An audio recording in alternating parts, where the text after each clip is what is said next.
Urban జిల్లా collector గారు doctor Satyasarada గారు ఎంతో ప్రతిష్టాత్మకంగా నిర్వహించేటువంటి స్ఫూర్తి కార్యక్రమం పాఠశాల కళాశాల స్థాయి విద్యార్థుల మార్పు కోసం జీవన నైపుణ్యాలు మెరుగుపరచడం కోసం నిర్వహించే కార్యక్రమంలో భాగంగా 21/1/2026 ఈరోజు మన కార్యక్రమ నిర్వహణాధికారి ఎండి ఇక్బాల్ గారు, ఎంఆర్ఓ కిలావరంగల్, ప్రధానోపాధ్యాయులు వై మనోహర్ రెడ్డి గారు.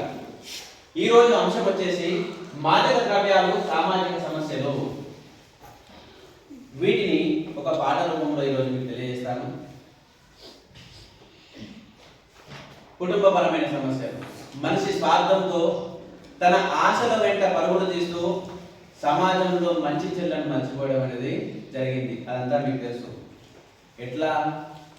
తను ఏమైందంటే నేను మంచిగానే ఉన్నా, కానీ మారేది ఏమంటాడు? కాలం మారుతుంది, కాలంతో పాటు నేను మారాలంటాడు. కానీ మారేది కాలమా మనిషా? మాత్రమే. దానికి సంబంధించిన ఒక పాట, ఆ పాట రూపంలో వీటిని మీకు ఎక్స్ప్లెయిన్ చేస్తాను. మారిపోతోంది మనం, నిందల పాలవుతోంది కాలం, ఏదిరా మనిషి గొప్ప, దినదినము దిగజారే గుణము తప్ప.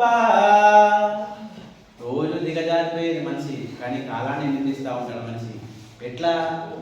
మర యంత్రమై మనిషి మనుగడను సాధించ, మారింది చాలక ఇంకేదో సాధించ, కాలానికే వేగం అందించ, నిందించ, నిలువలేక కంటి నిదురలేక బ్రతుకు వెళ్ళదీస్తుంది మనం, నిందల పాలవుతోంది కాలం, ఏదిరా మనిషి గొప్ప, దినదినము దిగజారే గుణము తప్ప. ఒక యంత్రం మాదిరి మనిషి యొక్క ప్రవర్తన, మనిషి యొక్క జీవన శైలి మారిపోయింది. దీనివల్ల కుటుంబం పరంగా కూడా తను అందరితో ప్రేమానురాగాలతో ఉండలేకపోతా ఉన్నాడు. ఆర్థికపరమైన సమస్యలు ఏర్పడి కుటుంబం నుంచి దూరంగా వెళ్ళి తాను వేరే కాపురం ఉండడం వల్ల, ఇంట్లో తప్పులు చేసినా తను మందలించేవాడు లేకపోవడం వల్ల అనేక సమస్యలు ఎదుర్కొంటా ఉన్నాడు. అలాంటి తప్పులు మనం చేయకూడదు. ఇంకా ఎట్లా ఉన్నాడు మనిషి? Fashion fashion fashion. ఈ ఫ్యాషన్ల మోజులో పడి తన జీవితాన్ని నాశనం చేసుకుంటా ఉన్నాడు. సిగరెట్, హుక్క, ఆల్కహాల్, కొకైన్ ఏదైనా కావచ్చు, అదంతా ఒక ఫ్యాషన్గా మాత్రమే తను స్వీకరిస్తూ ఉన్నాడు. ఫ్యాషన్ల పేరిట వేషాలు మారుస్తూ మోసాల మోజులో రోజులెల్లాదీస్తూ తనలోని లోపాలు పాపాలు చేస్తుంటే నాగరిక ముసుగులో నలిగిపోతూ కుంగి కుమిలిపోతోంది మనం, నిందల పాలవుతోంది కాలం, ఏదిరా మనిషి గొప్ప, దినదినము దిగజారే గుణము తప్ప. దిగజారిపోయేది మాత్రం మనిషి, కానీ నిందించేది మాత్రం కాలాన్ని కదా. ఇంకా పంచభూతాలు తన కార్యక్రమాన్ని తన యొక్క పాలనాది చేసుకుంటూ పోతా ఉన్నాయి, కానీ మనిషి వాటిని నాశనం చేస్తూ వికృత పోకడతో చూస్తూ ఉన్నాడు. ఎట్లా? ప్రకృతి వరమైన పంచభూతాలు వీడలేదే నాడు వాటి ధర్మాలు. వీడినయా? కానీ మనిషి సృష్టినే వంచించి ప్రతి సృష్టినే చేస్తూ, సృష్టినే వంచించి ప్రతి సృష్టినే చేస్తూ వికృత పోకడతో విశ్వాన్ని నాశనం కోరుకుంటోంది మనం, నిందల పాలవుతోంది కాలం, ఏదిరా మనిషి గొప్ప, దినదినము దిగజారే గుణము తప్ప. మనిషి లోపల ఉన్నటువంటి స్వార్థం, ఏదో సృష్టిని ప్రతిష్ఠితి చేస్తా ఉన్నాడు.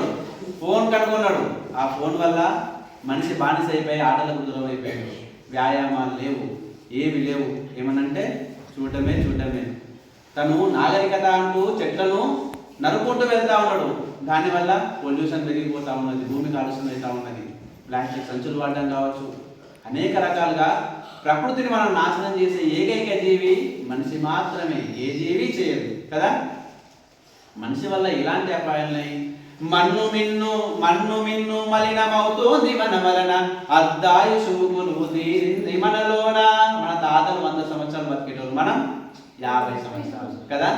మన్ను మిన్ను మలినమవుతోంది మన వలన, అర్ధాయుషు కొలువు తీరింది మనలోన. మనసుకే చెదలెక్కి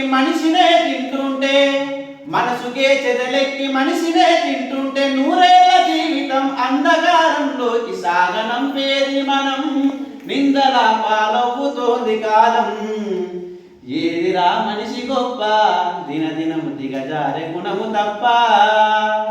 కాలాన్ని నిందిస్తూ ఉన్నాం కానీ దిగజారేది మాత్రం మనిషి మాత్రమే కదా. తప్పులు ఏవైనా చేస్తే ఎవరైనా చేస్తే చెప్పాలి, మనం చెప్పలేదనుకో గత చరిత్రలో తప్పు మన భవితకే ముప్పు, తప్పదని తెలిసిన చెప్పలేకున్నాము. ఏమంటాడో మనల్ని ఏమంటాడు అనే భయంతో మనం చెప్పలేకున్నాం. గత చరిత్రలో తప్పు మన భవితకు ముప్పు, తప్పదని తెలిసిన చెప్పలేకున్నాము.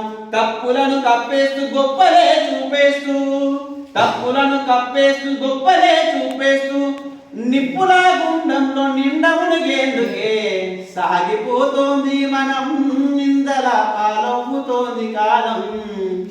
ఏదిరా మనిషి గొప్ప దినదినము దిగజారే గుణము తప్ప. మనిషి తన యొక్క ప్రవర్తన నడవడిక మార్చుకోకపోతే చాలా ప్రమాదాలు అనేవి జరుగుతూ ఉంటాయి. సామాజిక సమస్యలు కావచ్చు, ఈ మాదక ద్రవ్యాలు కావచ్చు, ఎవరైనా వాడిన సామాజిక సమస్యలు ఎదుర్కొనేటువంటి ఆత్మస్థైర్యం మీ లోపల ఉండాలి. అంటే తప్పుల మీద నీకు అవగాహన కలిగి ఉండాలి. తప్పు చేస్తేనే కదా మనం భయపడేది, ఒప్పుకుంటే దర్జాగా వెళ్ళొచ్చు. అందుకే వీటి మీద అవగాహన కలిగి ఉండాలి. మాదక ద్రవ్యాలు వాడకూడదు. ఎవరైనా వాడినా మీరు వాళ్ళ గురించి చెప్పాలి, ఇలా వాడద్దు, చేయడం తప్పు అని చెప్పాలి. ఒక్కసారి వ్యసనం కనుక నీకు అలవాటైతే నిన్ను మార్చేవారు ఉండరు. దానివల్ల నీ చుట్టూ నీ స్నేహితులు బాధపడుతున్నారు, అమ్మ నాన్న బాధపడుతారు, సమాజంలో నిన్ను చూసి ఇంకో ఇద్దరు తయారవడానికి ఆస్కారం ఉంటుంది కదా. అందుకే వాటి వల్ల కలిగేటువంటి చెడేంటో నీకు నువ్వు తెలుసుకునే విధంగా ఉండాలి. Gutka, cigarette, pan, alcohol, cocaine ఇలాంటి వాటికి మనం దూరంగా ఉంటూ సమాజ నిర్మాణానికి మీరు సారథులుగా కావాలి. నేటి బాలలే ఆ పౌరులు ఏ విధంగా ఎదగాలి? క్రమశిక్షణతో కూడి మంచి విద్యావంతులుగా, దుర్వ్యసనాలకు అలవాటు కాకుండా మంచివారిగా ఉండాలని చెప్పేసి మనం కోరుకోవాలి. అలా మీరందరూ ఉంటారని చెప్పేసి ఆశిస్తూ వీళ్ళందరూ అలా మీరందరూ ఉంటారని చెప్పేసి ఆశిస్తూ ఉంటారు కదా. ఈ అవకాశాన్ని ఇంత గొప్ప కార్యక్రమానికి శ్రీకారం చుట్టినటువంటి ఆ పెద్దలను ధన్యవాదాలు తెలియజేస్తూ సెలవు.